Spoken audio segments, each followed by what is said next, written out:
causar emoções, controlar a temperatura do nosso corpo, a pressão arterial, a respiração, receber e gerenciar milhares de informações vindas dos sentidos e do sistema imunológico.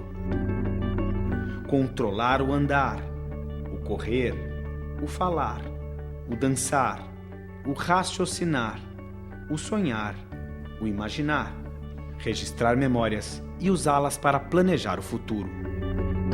Todas essas tarefas e muitas outras mais são controladas e reguladas pelo cérebro. O cérebro, de cor rosada, é dividido em 2 hemisférios simétricos.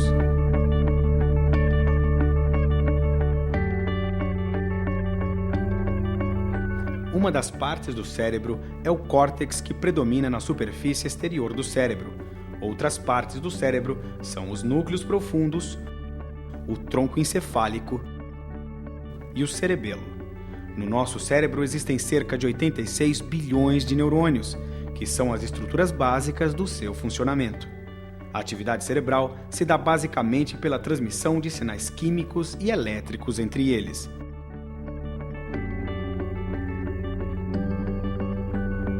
Cada neurônio apresenta um corpo celular, prolongamentos chamados dendritos, geralmente muito ramificados e que atuam como receptores de estímulos, funcionando, portanto, como antenas para o neurônio, e um axônio, prolongamento longo que atua como condutor de impulsos nervosos. Entre os neurônios existem as sinapses. As sinapses são espaços onde os sinais passam de um neurônio para o seguinte por meio de mediadores químicos, os neurotransmissores. O que vemos, portanto, é uma estrutura extremamente dinâmica na qual há uma intensa atividade elétrica.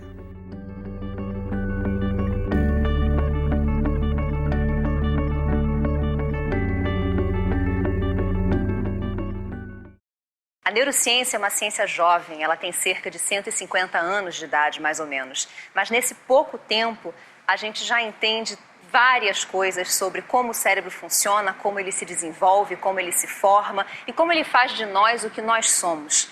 É claro que ninguém precisa ser neurocientista ou entender em detalhes como o cérebro funciona para entender o nosso dia a dia ou para aprender, para ir para a escola, para se tornar um profissional capacitado, para lidar com as outras pessoas, nada disso. Mas a gente hoje sabe que com conhecimentos sobre a neurociência do cotidiano, como o cérebro funciona em nossas vidas, principalmente na escola, no nosso caso, a vida se torna muito mais interessante, mais instigante e várias coisas ficam muito mais fáceis, como, por exemplo, quando a gente entende as bases do aprendizado, como o cérebro forma conexões novas, forma memórias, a importância da motivação para a formação de talentos, para o desenvolvimento de habilidades. É muito mais fácil lidar com alunos, lidar com os nossos colegas, lidar com a nossa família, os nossos amigos e entendendo o que há por trás de como a gente pensa, como a gente faz as coisas, como nós somos o que somos.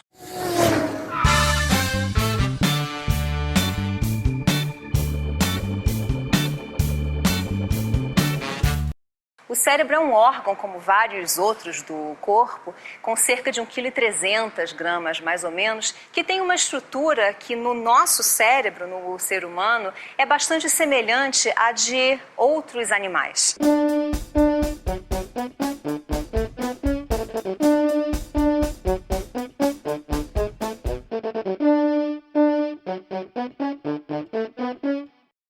O cérebro, de maneira geral, a gente pode dividir em 3 grandes porções.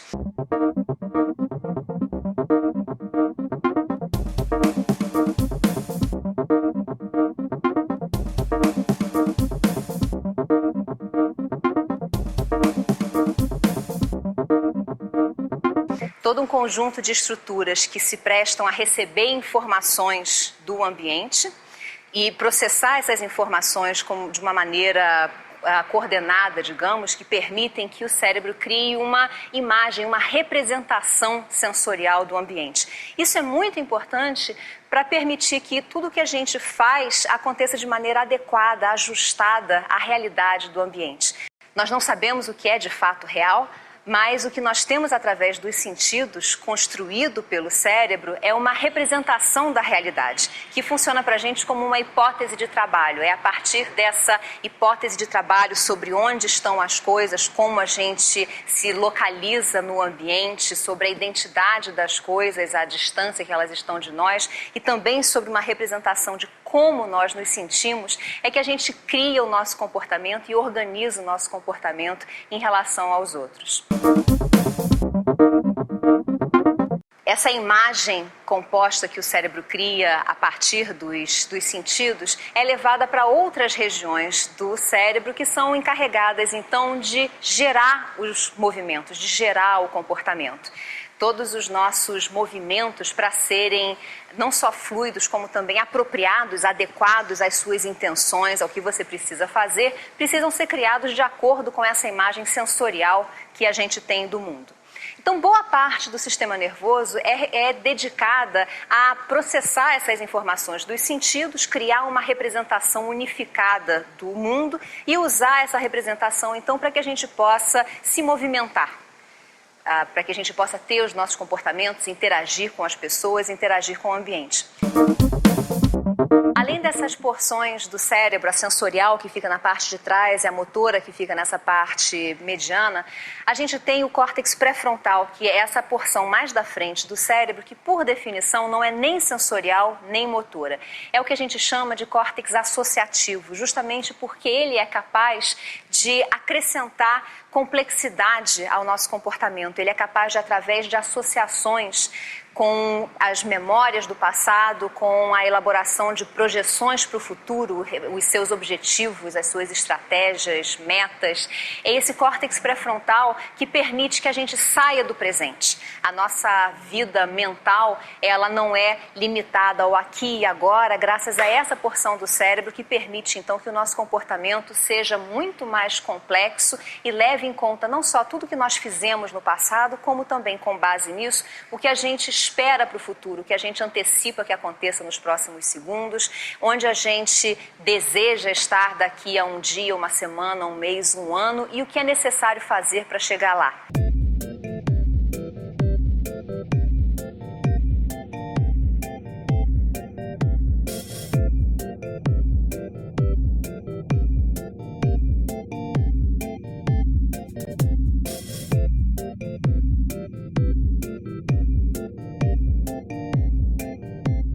Essa porção associativa do córtex, que é o córtex pré-frontal, que também permite que a gente exerça controle executivo, que é a capacidade de olhar para o que você está prestes a fazer e decidir, por exemplo, não fazer aquilo.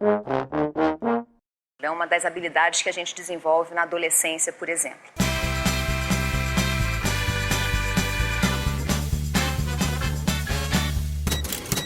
Manter o funcionamento disso tudo custa caro. É o que a gente descobriria bem no começo de um manual de instruções do cérebro, um guia do proprietário, se viesse um com a gente quando a gente nasce. O cérebro sozinho custa cerca de 500 quilocalorias por dia e 1/5, mais ou menos, do oxigênio que a gente respira ao longo da vida. Esse consumo calórico do cérebro é constante. Você pode estar dormindo, acordado, fazendo contas de cabeça, vendo televisão ou lembrando do que você aprendeu ontem, e o seu cérebro estará consumindo aproximadamente a mesma quantidade de energia, que corresponde a 1/4 a 1/5 do que você come por dia, cerca de 500 quilocalorias. 500 calorias correspondem mais ou menos a uma xícara cheia de açúcar. O que não quer dizer que basta você tomar uma xícara cheia de açúcar por dia e seu cérebro estará bem alimentado e nutrido. Não é verdade. Além das calorias, para manter o seu cérebro funcionando, é preciso uma série de sais, minerais, vitaminas, proteínas, gorduras, inclusive, para manter a estrutura e o funcionamento do cérebro. Para manter esse metabolismo tão elevado, o cérebro precisa receber uma quantidade enorme de sangue a todo instante, porque é o sangue que traz a glicose e o oxigênio que serve para as células do cérebro usarem essa glicose como fonte de energia.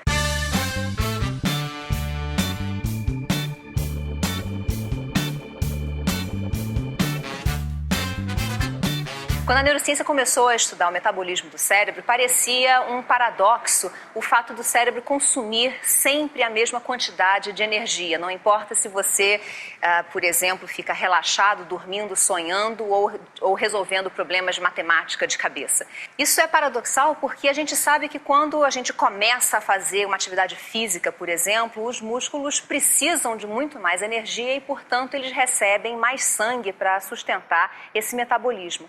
E o cérebro não, como um todo, ele recebe sempre mais ou menos a mesma quantidade de sangue e consome a mesma quantidade global de energia. A gente hoje sabe que a resposta desse paradoxo é que quando a gente desempenha uma tarefa específica, quando você lembra de uma lista de informações que você aprendeu, por exemplo, algumas regiões do cérebro ficam mais ativas do que elas estavam antes, enquanto outras ficam menos ativas do que elas estavam. O que quer dizer que, na média, o consumo energético continua mais ou menos estável. Essas variações de consumo de energia são muito úteis porque são elas que permitem todos os estudos que hoje se baseiam na ressonância magnética funcional, por exemplo, e outras técnicas metabólicas que acompanham justamente essas mudanças no consumo de energia do cérebro. Isso permite que a gente descubra que partes do cérebro participam de funções específicas, como a memória de curto prazo, emoções ou processamento visual, ou até a tomada de decisões, ou os pensamentos simplesmente. Essas imagens também mostram pra gente que o cérebro funciona inteiro o tempo todo. Não é verdade que a gente só use 10% do cérebro. Todas as regiões do cérebro funcionam permanentemente. A diferença é o quanto elas funcionam e quais regiões específicas do cérebro estão mais ou menos ativas a cada instante. É graças a estudos como esses que a gente hoje sabe que regiões diferentes do cérebro podem ter funções bastante específicas.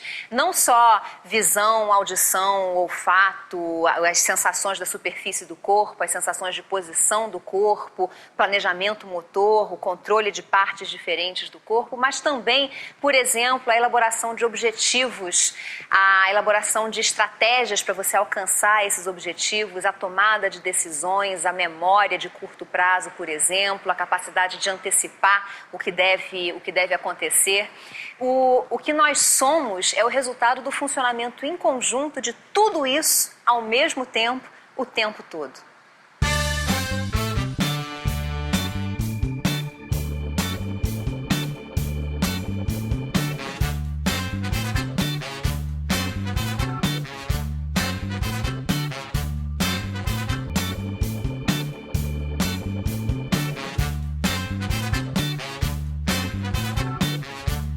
Existe uma divisão de tarefas não só entre as várias áreas especializadas do cérebro, mas também entre os dois hemisférios, as duas metades do cérebro. De maneira geral, o lado esquerdo do cérebro controla todas as funções do lado direito do corpo e vice-versa.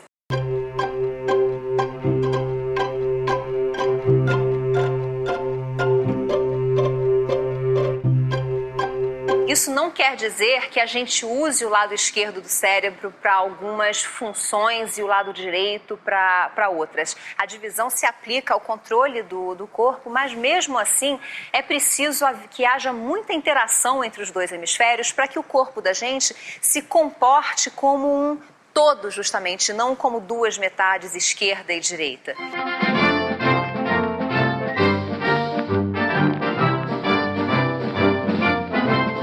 Existe, sim, um certo grau de divisão de tarefas entre os dois hemisférios cerebrais, além do simples controle do corpo. Por exemplo, em geral, é o lado esquerdo do cérebro que produz a fala, que produz as palavras, que seleciona e encadeia as palavras que a gente pensa e fala. Enquanto isso, a região correspondente do lado direito do cérebro é responsável por dar o tom emocional da fala, o que dá o conteúdo emocional da fala, que está expresso na prosódia, essa melodia da fala, com a voz que sobe e desce.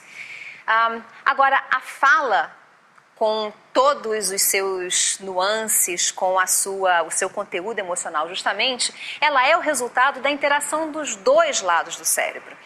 Por isso a comunicação depende dos dois lados do cérebro e não apenas de um ou outro. A gente hoje sabe, por exemplo, que essa história de que o lado esquerdo do cérebro é racional e o lado direito é emocional e criativo é uma lenda. A neurociência moderna consegue já estudar o processo criativo e descobre que justamente a criatividade, a capacidade de gerar coisas novas, de encontrar caminhos novos, depende dos dois lados do cérebro, depende de todos esses processos acontecendo de maneira integrada ao mesmo tempo entre os dois lados do cérebro.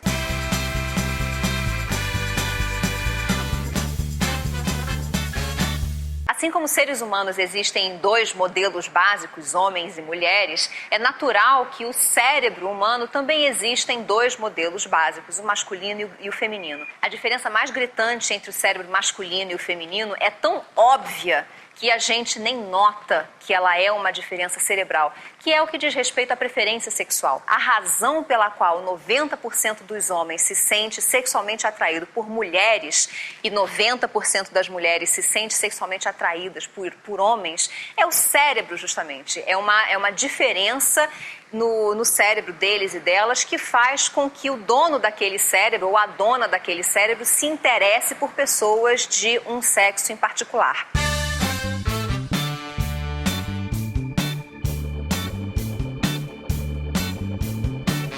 Como o nosso comportamento é resultado do cérebro que a gente tem, o comportamento sexual também é resultado do cérebro que a gente tem. Então essa é a maior diferença entre o cérebro masculino e o feminino. Todas as outras, no que diz respeito, por exemplo, a habilidades visuais, habilidades espaciais, matemáticas, tudo isso é muito mais afetado pela expectativa, pela prática, pelo aprendizado de fato, do que simplesmente pelo gênero do cérebro ser masculino ou feminino.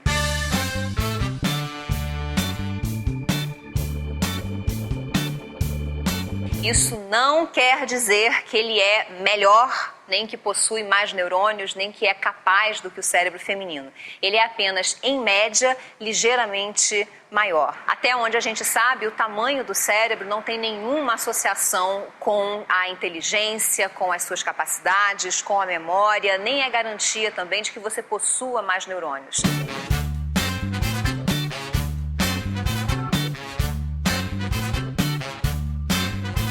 Mais importante do que o tamanho do seu cérebro é como você usa o seu cérebro, o que você faz com ele. E isso é possível justamente porque o sistema nervoso como um todo funciona de uma maneira tal que ele vai se modificando de acordo com o seu próprio uso, de acordo com a sua própria função.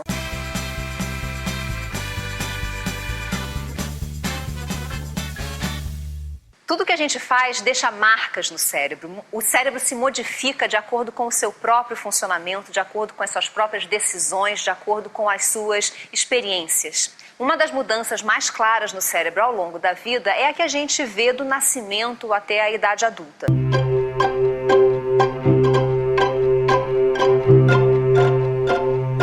O cérebro da gente nasce com cerca de 1/3 do peso que ele vai ter na idade adulta. Ele ainda não tem todas as células, ainda não tem todos os neurônios que ele terá um dia.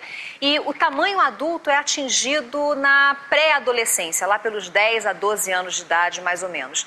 Só que isso não quer dizer que o cérebro aos 10 a 12 anos já esteja pronto. O final da infância não é o final do desenvolvimento do cérebro. De 5 anos para cá, a neurociência já sabe que a adolescência é um segundo período de grandes transformações no cérebro, no sistema nervoso.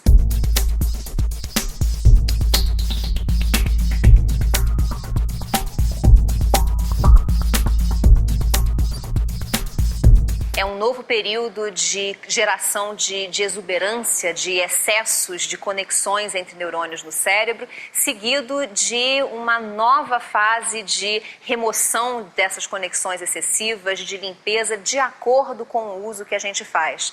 E mesmo assim, mesmo quando a gente chega à idade adulta, com esse cérebro já transformado pela infância e adolescência, a gente continua com a capacidade de aprender coisas novas e de passar por essas modificações ao longo das nossas experiências na vida.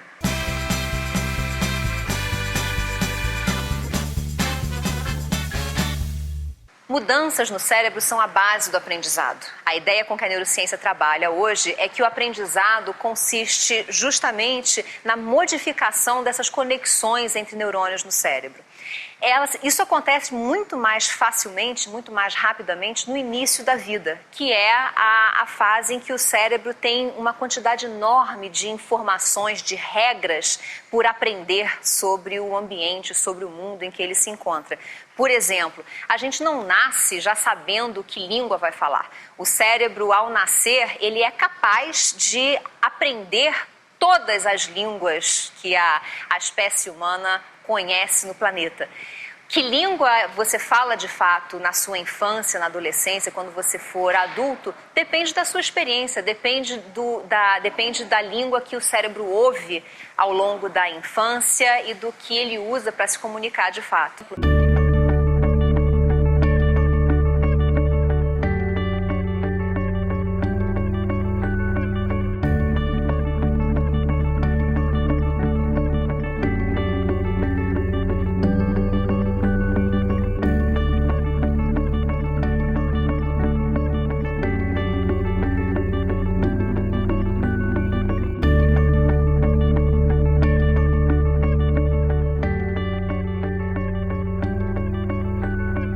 Mas mesmo quando esses períodos críticos acabam, a gente continua capaz de aprender, a gente continua capaz de modificar o nosso cérebro de acordo com a experiência.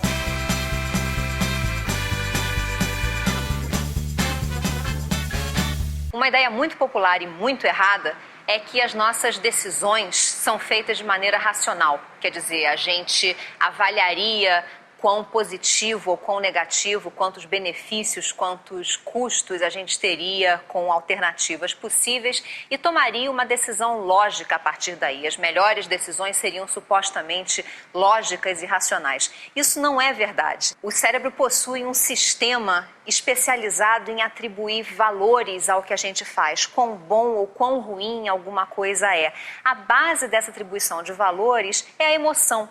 É como o seu corpo se sente como resultado do que o seu cérebro processa, como ele avalia uma informação. Um dos sistemas que permite ao cérebro fazer essa atribuição de valor positivo é o que a gente chama de sistema de recompensa e motivação. É um conjunto de estruturas no cérebro que acompanha o tempo todo o que a gente espera que aconteça, o que acontece de fato e também o que acontece de maneira inesperada e sinaliza para o restante do cérebro quando aquilo é interessante, quando aquilo é bom de alguma maneira. O resultado é a sensação de prazer, de satisfação que se expressa no corpo.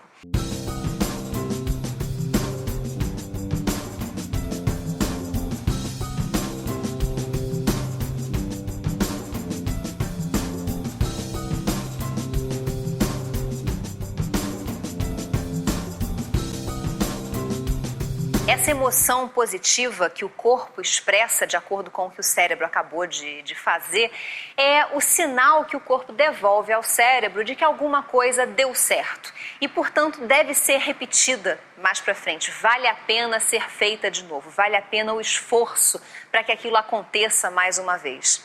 Daí em diante, toda vez que a gente pensar em fazer alguma coisa que, de acordo com esse sistema, tem chance de voltar a dar certo, o cérebro avalia que aquilo tem boas chances de ter sucesso de novo, a mesma resposta de satisfação já é produzida por antecipação. Quer dizer, esse sistema de recompensa volta a ser ativado por antecipação. E é essa antecipação do prazer do que pode dar certo que a gente chama de motivação.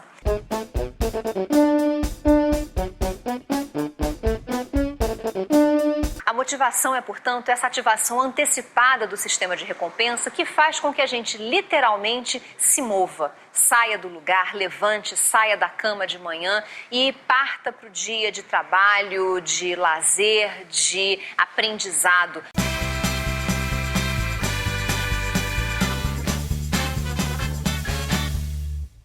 O aprendizado, justamente, é um dos maiores prazeres que o cérebro pode ter.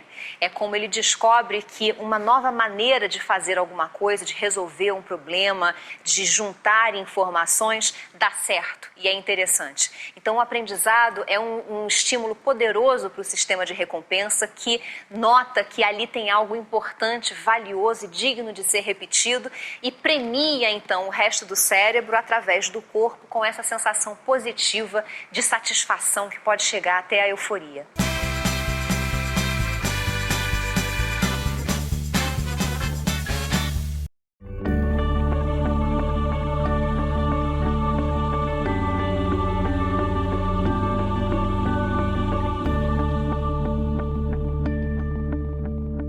As emoções são não uma coisa especial ou acessória que dá algum colorido, digamos, à vida da gente, e sim algo fundamental ao funcionamento do cérebro. As emoções são a expressão que o corpo dá ao conteúdo dos pensamentos, ao conteúdo das nossas memórias, das nossas projeções para o futuro também, e são um recurso que o cérebro tem de, através do corpo, quer dizer, fazendo o conteúdo dos pensamentos passar pelo corpo, digamos, dele ter esse retorno de o que o corpo da gente acha a respeito daquela ideia, daquela memória, daquela possibilidade. São as emoções, por exemplo, que servem como um sinal para a gente de aviso de que algo pode ser muito bom ou, ao contrário, pode ser muito ruim se a gente continuar naquele caminho, se a gente fizer aquilo.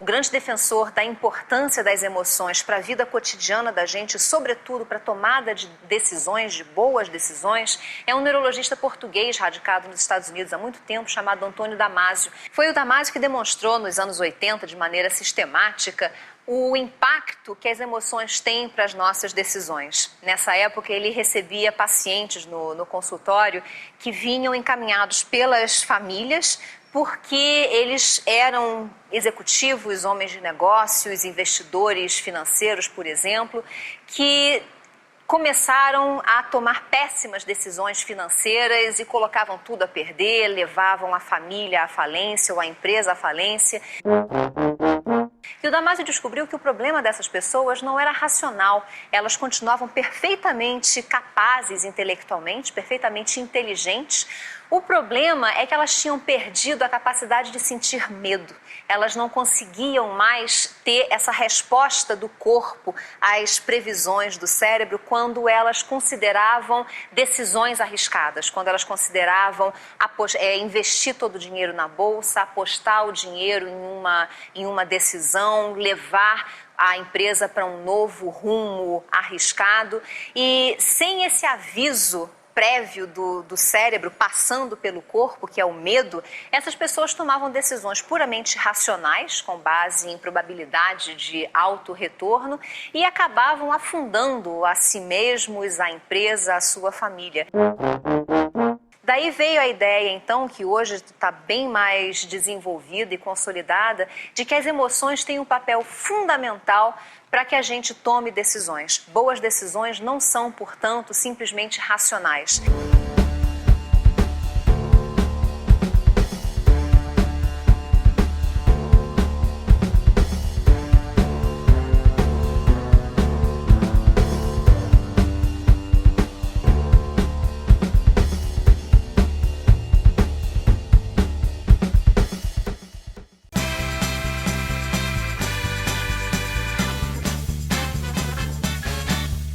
É muito importante também que o cérebro da gente saiba reconhecer aquelas pessoas que nos dão apoio social, essas pessoas que estão disponíveis para nos ajudar quando a gente precisa, que nos dão conforto, segurança e inclusive o apoio material, comida, calor, né, conforto da casa mesmo, esse tipo de segurança.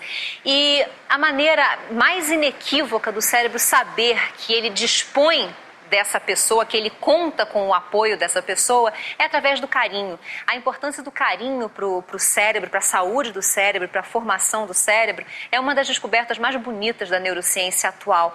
A gente hoje sabe que o carinho que a pessoa recebe, que o animal recebe, o humano inclusive, é sinalizado diretamente ao cérebro de uma maneira que reduz as respostas ao estresse, acalma o cérebro e permite que o cérebro se forme de uma maneira que dali para frente, a vida inteira, esse cérebro que recebe carinho se torna capaz de reagir ao mundo, de lidar com os estresses de uma maneira muito mais tranquila, mais calma, com menos ansiedade e inclusive com mais resistência a todas essas doenças modernas associadas ao estresse.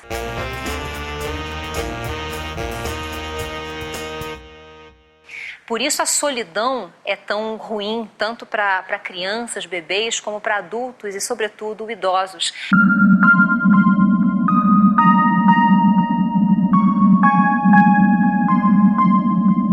A solidão tem como uma das características mais marcantes justamente essa falta de contato físico.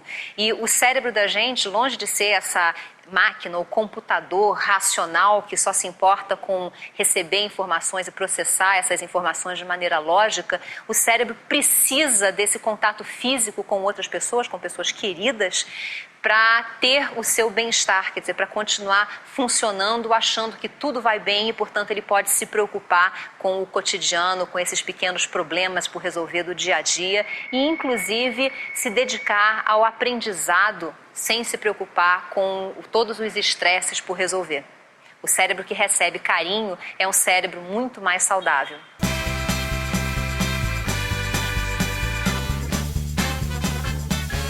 Da mesma maneira como o sistema de recompensa é capaz de ser ativado por antecipação, quando a gente simplesmente espera que alguma coisa boa aconteça, ou é ativado quando a gente lembra de coisas boas que aconteceram no passado, as emoções, de modo geral, também são ativadas, digamos, no corpo, provocadas pelo cérebro, quando a gente lembra de um episódio tocante, agradável, ou ao contrário, triste, desagradável, que gerou ansiedade no passado, ou projeta uma situação emocional para o futuro. Isso é muito importante porque serve como um guia para o comportamento da gente. Então, o cérebro tem a capacidade de reativar as suas representações emocionais de acordo com a experiência, de acordo com o que a gente antecipa para o futuro. Essa capacidade de reativar representações de coisas que já aconteceram ou de emoções é uma das capacidades mais básicas do cérebro. Isso quer dizer que a gente usa as mesmas partes do cérebro que processam os sentidos, que processam a visão, a audição ou o olfato, por exemplo, e que processam o estado do corpo, que é a base das emoções, tanto quando existe um estímulo no momento presente, algo está acontecendo naquele instante, na sua frente, mas essas mesmas regiões do cérebro também são usadas quando você evoca uma memória de algo que aconteceu no passado ou projeta algo para o futuro. Então, a reativação de representações do cérebro é a base, portanto, das memórias que têm conteúdo emocional, da capacidade que a gente tem de antecipar se a gente vai gostar ou não de fazer alguma coisa no futuro, da gente escolher, por exemplo, se prefere tomar um sorvete de chocolate ou de morango, né? É essa reativação também.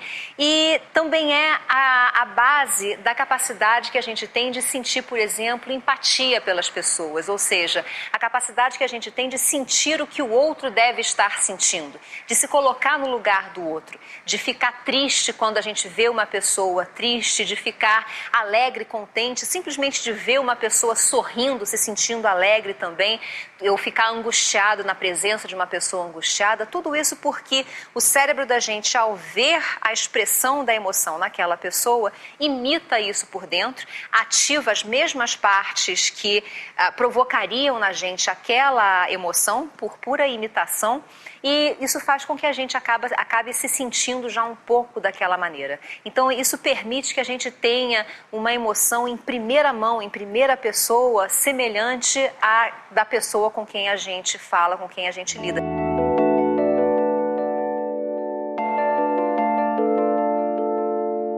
Isso é a base das interações sociais, da vida em sociedade, ou seja, a capacidade que a gente tem de levar o outro em consideração, não só racionalmente, como que eu acho que a pessoa deveria reagir ao que eu falar, por exemplo, mas emocionalmente também, como eu antecipo emocionalmente que a pessoa se sinta se eu falar tal coisa, como que eu me sentiria no lugar dela.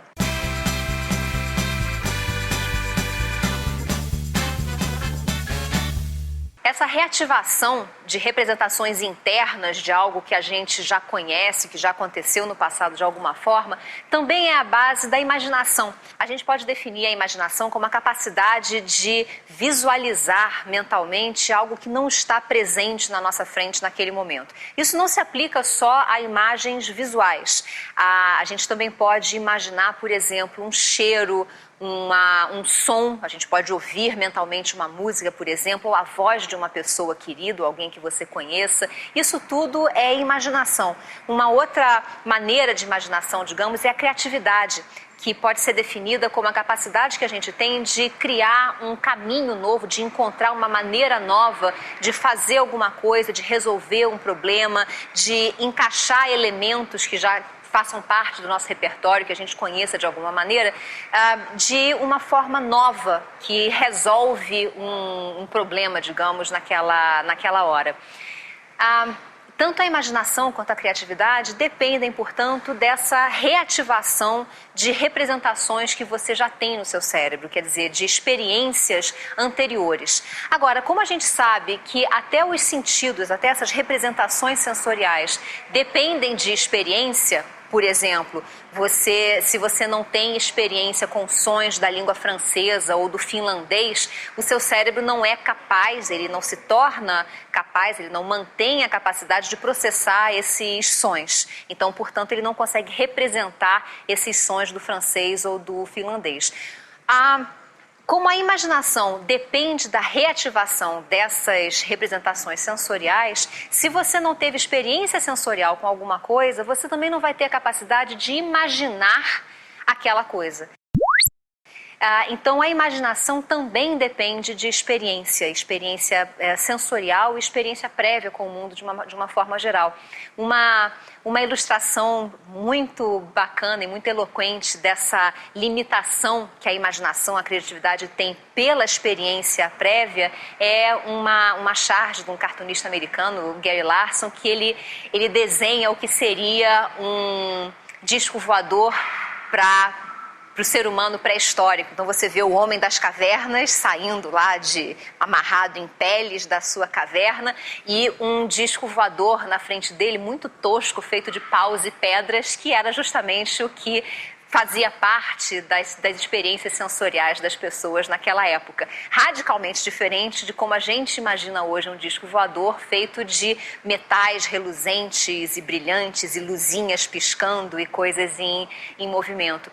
Então, a capacidade que a gente tem de imaginar, de criar coisas novas, depende da experiência. O que a gente aprende com isso? Que quanto mais rica for a sua experiência de vida, quanto mais elementos diferentes você conhecer, quanto mais variada for a sua experiência sensorial, de mais elementos você vai dispor futuramente para imaginar tudo aquilo, para criar coisas novas, para imaginar combinações novas. Um exemplo disso eu posso pedir para você, por exemplo, imaginar uma cor que você nunca viu. Você consegue fazer isso? Um objeto que você nunca viu de uma cor que você nunca viu.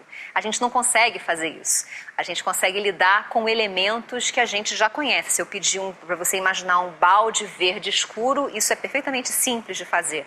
Mas uma cor que a gente não conhece não faz parte do nosso repertório sensorial. O cérebro da gente não sabe representar o que seria essa cor. E se ele não dispõe de uma representação sensorial dessa cor, ele não tem o que evocar internamente para então imaginar o que seria essa cor que você não conhece. Então a gente só consegue imaginar aquilo que de alguma forma a gente conheceu em algum momento, de fato, através dos sentidos.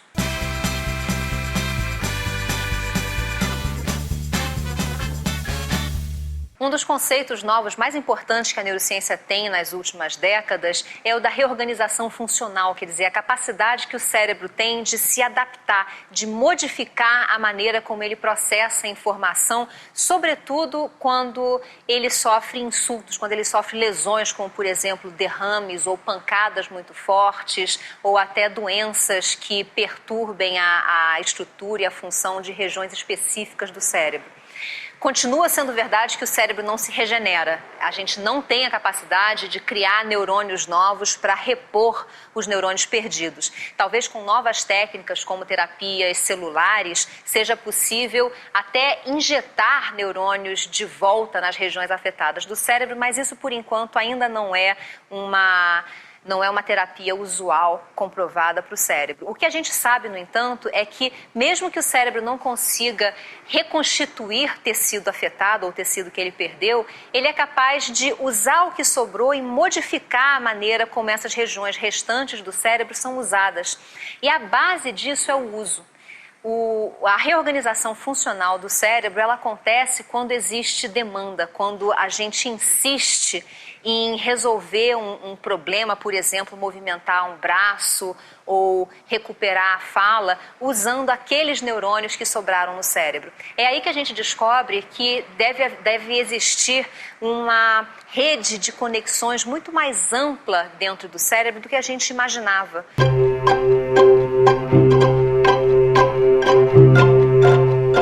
E essa rede, essas conexões entre neurônios, elas são capazes de se reorganizar e redistribuir funções, assumir novas funções, desde que haja uso. Por exemplo, uma das terapias mais eficazes hoje em dia é uma técnica de fisioterapia que se chama uso forçado.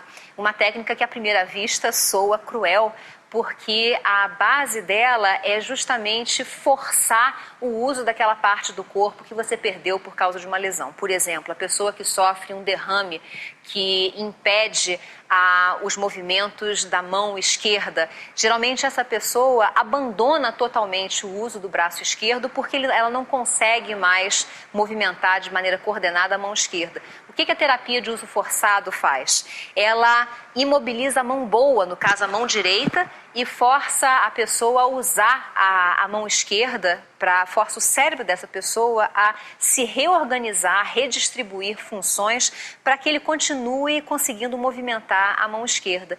O resultado da terapia de uso forçado é fabuloso. A pessoa recupera uma função que ela achava que não existia mais de maneira alguma e tem uma melhora muito rápida. Tudo isso porque ela foi obrigada a usar o cérebro de uma maneira que ela achava que não era mais possível. Então aí a gente descobre que uma das melhores terapias de fato para o cérebro, não só em caso de lesão, mas de maneira geral, inclusive porque é a base do aprendizado, é justamente o uso. O cérebro da gente é o que é hoje por causa do uso que a gente faz dele ao longo da vida, desde quando a gente nasce.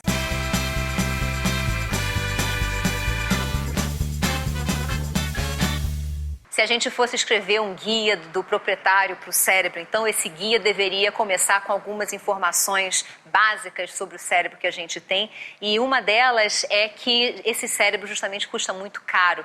Ele custa caro em energia, por isso é importante que a gente se alimente bem e com uma quantidade calórica suficiente para manter o metabolismo do cérebro. Ele custa caro em investimento, porque afinal de contas tudo que a gente faz ao longo da vida deixa as suas marcas no cérebro. Tudo que a gente faz, tudo que a gente aprende, modifica o cérebro e faz da gente o que nós somos. Portanto, a melhor maneira de cuidar do cérebro é, além de investir na saúde dele, na alimentação correta, é usar esse cérebro muito bem.